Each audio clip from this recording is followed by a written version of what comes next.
The regime in Kiev has committed a number of atrocities against people living under their control. We know of the various massacres in Odessa and Mariupol. Is there a moral responsibility on the Donetsk People's Republic to, in a sense, liberate those areas from the control of Kiev?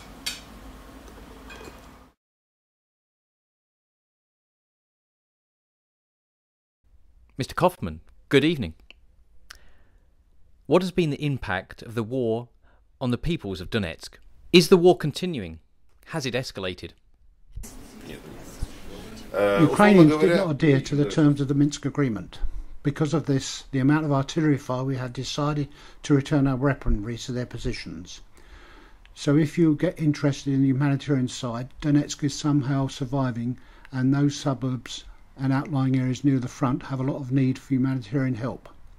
So there has not recently, April 2015, been any escalation, but the conflict continues at a low level.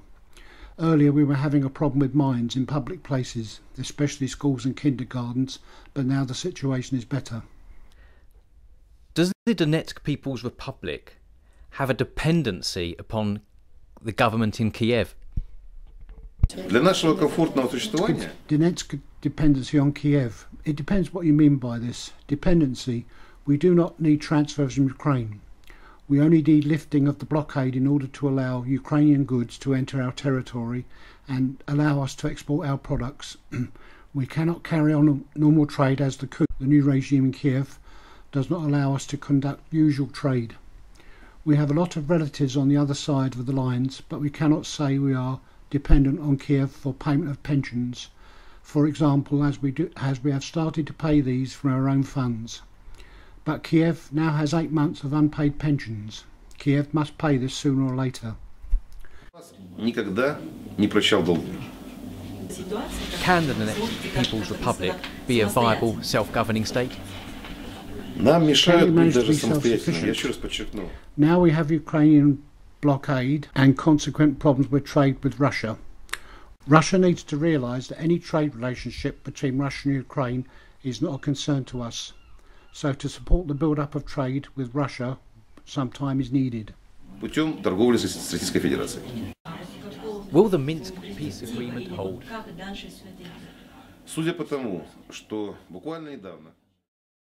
The Defence Minister of Ukraine stated that a fourth wave of mobilisation has begun.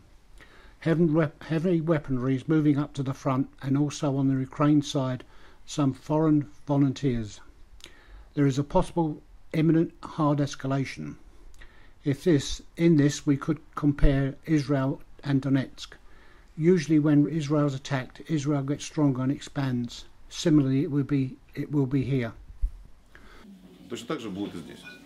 You're the ForMin Minister of the Donetsk People's Republic, but in reality, isn't your state just an extension of Russia? As for Donetsk Republic's attitude towards the Russian Federation, we are the same country. How can we treat them? Don't you understand? Ukraine without Nazism is the same as Russia. We may have a mother from Ukraine and a father from Russia. Let us say Ukraine has some kind of illness, like fascism. There is in Kiev like a pseudo-scientific revision of history. When we saw what was happening in Kiev last year, people here realised there would be a war against us. So as we consider ourselves to be ethnic Russian, or at least Russian-orientated people, we saw that the new regime in Kiev was against us, not against Russia, but against the Russian speakers. The war has led to Donetsk being, in effect, an independent, self-governing state, not recognised, but it has a degree of independence at this moment. Is your state purely just for Russians? We make no differentiation between nationalities present. People are equal to, every support can be provided, and all people have access to the humanitarian help that is coming, no matter if they're Russian, Belarusian, Ukrainian, Vietnamese, Jewish or what.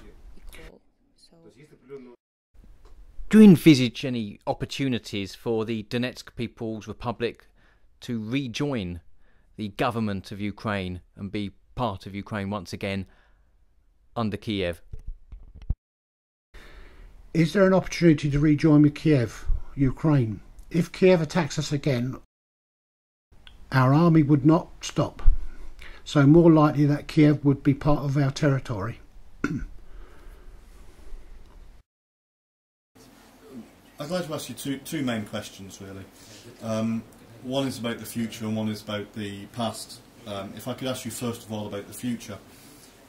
It seems to me that there are logically three different possibilities for the future. One is to create a fully fledged independent state that is internationally recognised and goes on to a normal future. Another option would be to be absorbed into the Russian Federation, and another option would be that there would be some change of government in Kiev which would make some kind of new kind of federation possible. Which of those three are in any way at all acceptable? Я не хочу быть пророком, Давид, поэтому... I do not want to predict the future, but for us, the most convenient thing would be a different government in Kiev. That the Nazis would be held to account for what they have done here. You British should know something about Nazis. Should be brought to justice. You can see Nazi signs in Kiev. We hope the UK would open a second front after some delays. Only when Ukraine will be released from the Nazis, you can talk about either entirely joining to Russian Federation or related and friendly collaboration existence together as close as possible.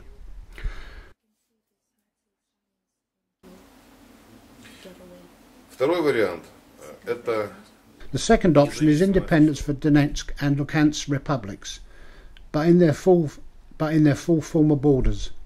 It is not interested so much in the way we can be profitable but viable, but it is not such a good option for citizens, because citizens of unrecognised republics cannot live in a good way. For example, they cannot go abroad. That is why it is a bad option for us. обескровленных, не восстановленных России. The third variant, to join Russia, is a bad option for Russia, and also for us, as we were ever to join, we would need to join as equals and not be absorbed from less than equal status. You did not ask about the fourth variant, and I'm grateful to you for this. British journalists usually begin with the assumption that we will lose the war. Это уже хорошо. You've suggested something in your description of the first variant, and that is that there are people and activities going on in Kiev which should be held to international account, possibly even some kind of appearance at the War Crimes Tribunal in The Hague. Do you think that this is something that people should be seriously looking at now? Не обязательно на Гааге. Possibly yes, but maybe a Slavonic tribunal, maybe here in Donetsk, but some kind of international. It is a matter of where it would take place. The European Union lost forever the opportunity to judge our conflict because of so many lies, provocations, supplies and support to our enemies. So at the moment the EU has completely opposed point of view, and it has its own objectives. Considering the EU, our citizens react very strongly against it. Because of its policies and actions, the EU politicians have to live with the consequences. This brings me on to my second question, and this is about the past. Some people say that this conflict was inevitable. It could well be that it wasn't inevitable at all, that it could have been that there would have been a different government in Kiev who would have managed things in a more respectable and responsible way. The old Ukraine may have evolved into a happier federation which respected all of its citizens. It's possible. What I'd like to ask is whether or not you feel that the European Union behaviour before the Euromaidan revolution and even subsequent to that has been irresponsible or even deliberately harmful. Do you feel that had the European Union not acted the way it did, that this conflict may never have happened? Сложный вопрос. It is a difficult question. The war brings too much profit to the USA and the EU for it not to happen. We can speculate who is really in charge. Yanukovych or nowadays Nazis. Everyone participated in this course of events. David, до последнего, до нас уже убивали. David, till the last moments, until they began to kill us, we asked for a referendum, an opportunity to have a federal structure within Ukraine.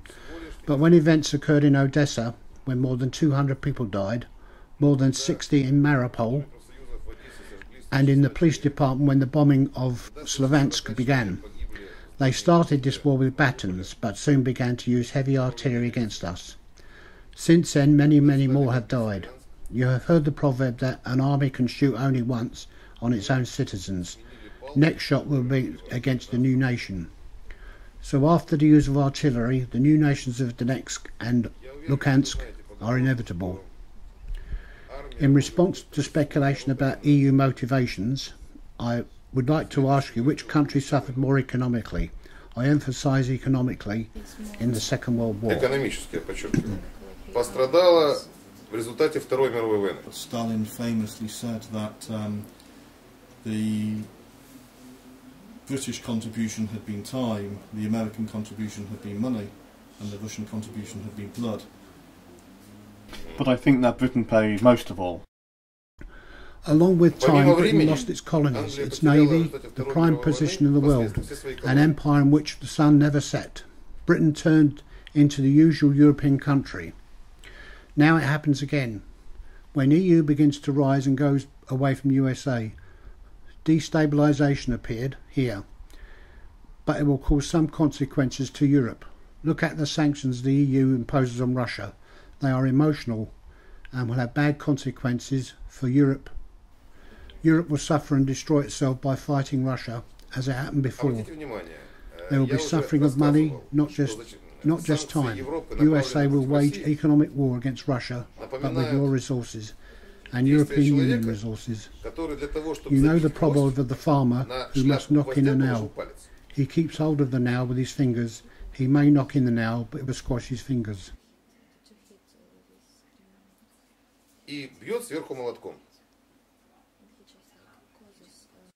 I think you have heard about technology cycles, phases. Now it's the 6th technology cycle. Please pay attention that in every technology cycle, USA started a conflict where Europe and Russia were thrown back.